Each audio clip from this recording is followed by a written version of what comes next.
yes, I realise I have just posted a ramen talk last week, but I could not wait to post this ramen talk because the topics I'm talking about will no longer be relevant by the time that I post this. Because I've already pre-filmed 2 other videos that I was going to post next week and the week after and then post this one, but I think you can just deal with 2 ramen talks in a row, it's fine, isn't it? I'd like to just preface this by saying I am trying really hard and my best with the audio. It's really difficult to make sure the audio is working fine. I'm using Audacity, so I'm getting rid of the background hiss. However, that means my voice decides to go all weird and it's like I'm talking into a wine glass and I don't quite know how to overcome that. I'm not sure whether I should turn the volume up or down to stop that happening. You'll also be pleased to know that I've come with topics to talk about. Finally, I decided to write stuff down that happens throughout the weeks to talk about them. This is the ramen we're going to be trying today. This is actually the last of the set of ramens that I bought, so I need to buy some more. It is basically kimchi flavoured ramen, and I love kimchi. However, smelling it, I feel like this is going to be hot. Like a spicy hot. Here it is. Noodles didn't take much of the colour because it's a soup-based ramen. But I let go of some of the soup because it's don't want it to be mega hot. Looks like bits of like cabbage, bits of, I put green onion in there, or whatever ramen I'm eating I'll put a green onion in it because it just makes it so much better. And I think there's a few other things in there that I'm not exactly sure what they are. Because there's 2 ramen talks in May, I probably won't do one in June. Just because I like to do one every month kind of thing. So you're going to have to deal with that, aren't you? Let's give it a try. I have got some water because I do think it's going to be mega spicy. Okay. I also overcooked the ramen noodles. I left them in the water for too long, so they look a bit sloppy and gross. So,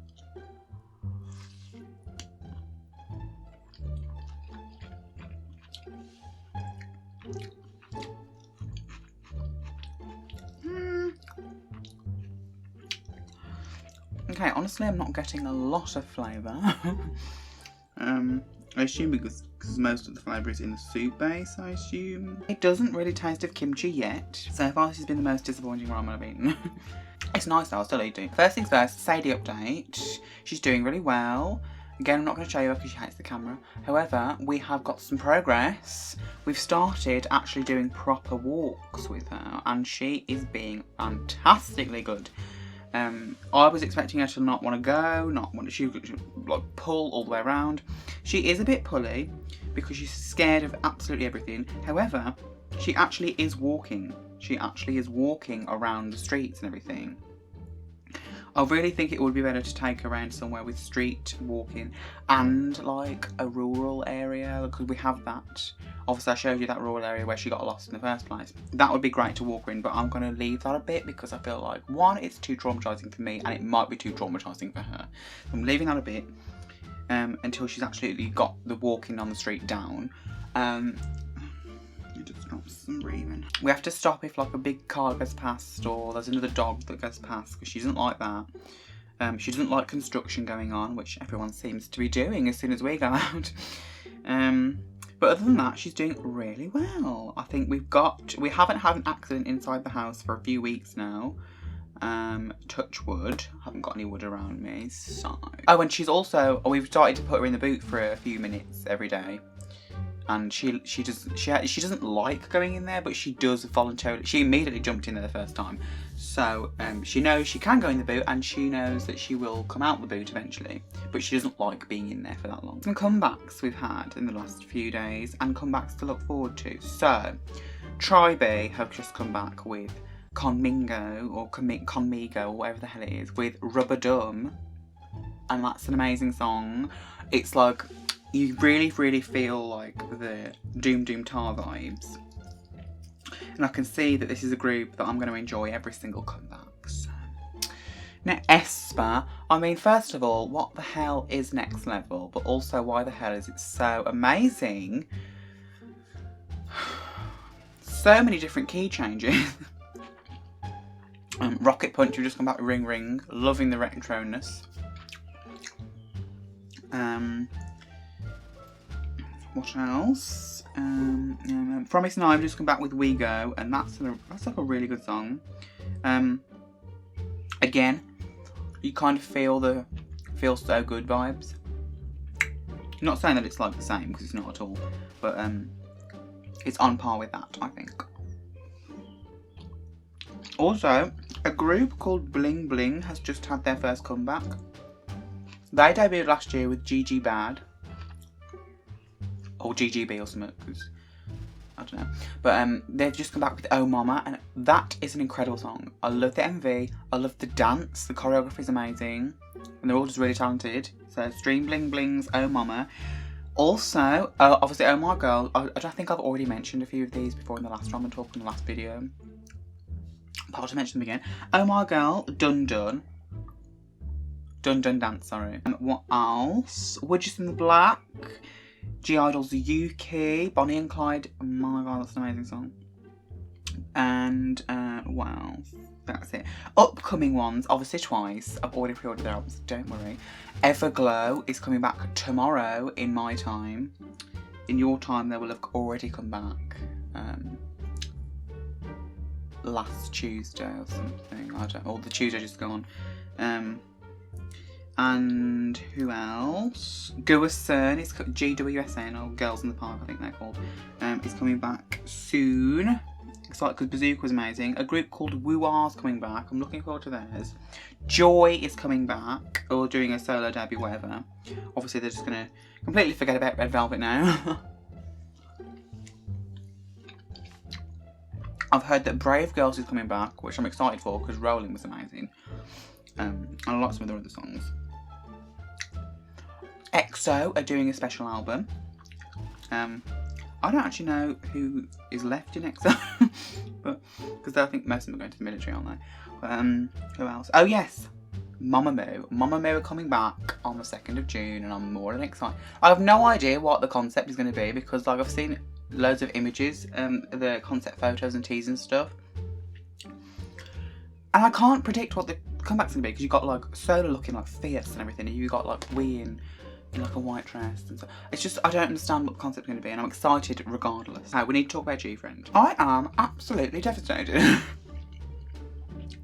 So I'm a really recent fan of G-Friend. I never really thought anything of them really until they released Apple, and then they released Mago, and that solidified my I didn't stan them, but like I solidified me being a fan of theirs. And I was like, I cannot wait for them to come back with something. Because I knew that their contract was only a 6-year contract, which is unusual for Kpop anyway. So they'd be like looking to renew the contract sometime this year. But I was like, oh, I'll have a comeback before that. And I was really excited about it. And now this has happened, and I'm really, really upset. Because if you don't know, basically, Source Music abruptly, like a couple of weeks ago now, said that G-Friend they'd trademarked the name G-Friend, and none of the members had renewed the contract with Source Music. And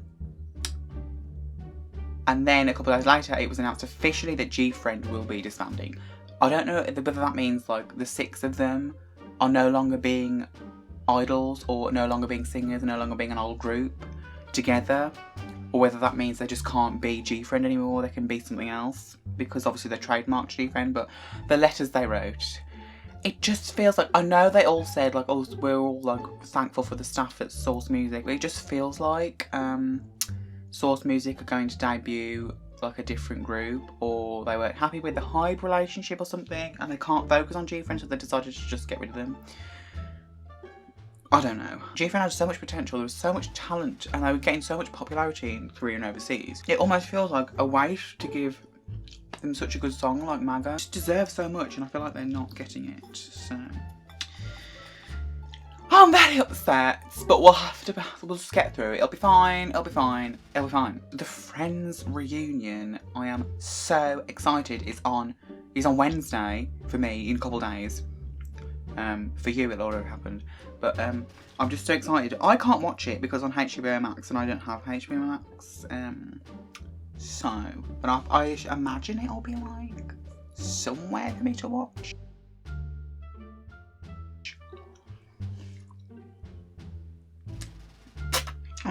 Right, I've just got that everywhere. I'm still not getting the kimchi at all. I'm not happy that James Corden is hosting it. Not that I don't dislike him. I just find him so annoying, and I feel like he's a bit. I've made it in America now, so I can do anything. He just annoys me a little bit. I don't hate him though, so I'd rather have someone else do it. Anyway, I'll look over that. But also, Paul Rudd's not going to be there. Just don't invite Phoebe's husband then. Like, he was an amazing character, and he's not going to be there. I'm excited for Janice to be there because she was funny. I saw there was an article saying that some of them, by the trailer, it looked like a couple of them had beef with each other, and I did not see that in the trailer whatsoever. I didn't see any beef at all. But they all freaking look amazing for their ages. Can't believe how much they look amazing. Especially Jennifer Aniston looks like she's barely aged a day. Lego have just released an LGBTQ Lego set, and that is really good. I think that's really, really good. Really positive step in the direction for LGBTQ rights. Because everyone loves Lego, let's be honest. I'm absolutely obsessed with Lego. However, I saw the picture of what the set's going to be. This is the picture. And I feel like, compared to the rest of the Lego sets out there, this is really boring. Like, I saw the picture and I was like, is that it? Like, you could probably make that in 5 seconds. Is that it? Is that literally it? Just a rainbow with some rainbow coloured people? I mean, I get the rainbow theme, like, that's an important flag. However, you could have made the design so much more elaborative than that. But at least they are doing one, so at least you can be grateful that they are doing one. This is the final topic I'm going to be talking about today, and I'm going to be talking about it for quite a while. Eurovision! So, I'm a massive Eurovision fan. We do a massive Eurovision thing in this house where we all take a bet on the country that we think is going to win. This year I placed my bet on Cyprus because that was my favourite song. I didn't win. Last time I won was 2019 with Toy, because 2018 with Toy, because I bloody loved that song. And this year, obviously everything happened with a limited audience. It was a test event. And this year I placed my bet on Cyprus, and Italy won. Now, I'm not gonna bash Italy because, like, their song wasn't bad. I just don't see what everyone was so hyped about with. Like, I always, leading up to Eurovision, I check the odds checker on Eurovision. See who's going to win, like the bookies' favourites and stuff. And up until like a couple of weeks before Eurovision, Malta was the favourite to win, and I thought it was going to because it was a really good song, Je me casse by Malta. But then all of a sudden Italy started taking over, and it was becoming apparent that I don't think anyone would beat Italy because the odds were so much in their favour. And I just don't understand why. Because, again, the song's not bad, it's just like, it's not anything special. Do you know what I mean? Also, the people who are saying he took drugs, just like, get over it. He did not take drugs. Someone posted that clip, but not the full clip, and he's voluntarily gone to do a drugs test. So, like, I do need to mention, obviously, that the UK came in dead last, as usual, with 0 points from both the jury and the televotes.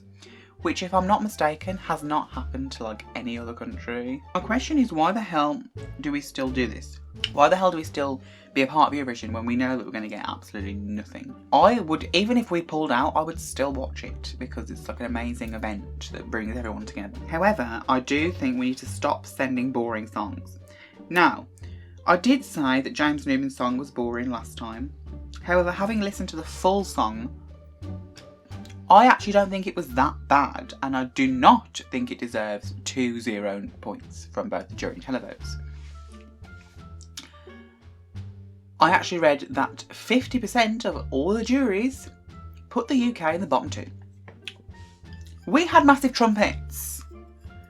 I mean, there were so many more. Like, Portugal's was the most boring song I've ever heard in my life. And that did so well. What? It's so unfair. Like, everyone hates us. Can you not just put that aside and like judge the contest fairly based on the song. In the spirit of Eurovision, I thought it'd be fun to do my own ranking. So the televotes, or the jury votes, sorry, are ranked on a scale of 1 to 12, omitting 9 and 11. So you have 1 point, 2 point, 3 point, 4 point, 5 point, 6 point, 7 point, 8 points, 10 points, and then 12 points. So I thought I'd do my own. This is as follows. I would give 1 point to Azerbaijan because I liked their song Matahari. 2 points to Greece because I liked their song Last Dance. 3 points to San Marino with Adrenalina. I honestly thought San Marino was going to do a lot better than they did, even with Flowrider. 4 points to Iceland, 10 years, because I like Think About Things a lot more than 10 years, but they deserve to win so badly because they deserved to win last year's, and that obviously wasn't going to happen. And obviously they didn't get to perform either because two of the people had COVID. 5 points to France with Voila. I was surprised that France didn't actually win because they were getting a lot of the points. Or Switzerland. 6 points to Ukraine with Shum. 7 points to Malta with Jamakas. 8 points to Serbia with Loca Loca. Now I know a lot of people like hate that song. I really liked it now. Because I've talked about my preferences in K-pop, right? What songs I like in K-pop. So you would know the kind of songs that I like, and these songs are the songs that I would like. 10 points go to Moldova. Because I liked their song Sugar. Even though she dropped the microphone, I actually didn't notice until someone told me. 12 points for me goes to Cyprus with El Diablo. So I really think that was a really great song. I think I might have done better if it wasn't first. And the last thing I want to mention about Eurovision is this year there wasn't seem to be many gimmicky things. They always have so many gimmicks. This year I didn't see many at all. But what I do want to say is I think a lot of the performances were ruined by the staging. Like, I listened to them all on Apple Music, the ones that I like, afterwards, and I thought, these are so good songs. And then, like, especially Serbia's, I don't feel like they should have danced. I feel like they should have just stood there and sung. But the dancing made it worse, I think. They also had so much hair. A lot of them did dancey songs and danced to it with dancers around them, and I feel like that just did not work. Like Moldova's as well. Sugar was my second favourite song in the entire thing, and she danced with some distracting dancers, and I don't feel like that worked at all. Like, I feel like so many of the songs were let down by the staging that they would have done better if they just stood there and sung. So, what do we think? Are we going to pull out? Do we think we're going to pull out? Or do you think we're going to continue on and be embarrassments for the next God knows how many years? One day we'll win. One day I'll sit here and go, oh my God, we've just won Eurovision. I think I won't be alive, but you never know. So that about wraps up this ramen talk. Thanks for watching. Let me know your thoughts on the Eurovision Song Contest of 2021. I'm going to go finish my ramen and listen to some Eurovision songs. Let's be honest, I'm a weird person who likes weird songs, and most Eurovision songs are weird.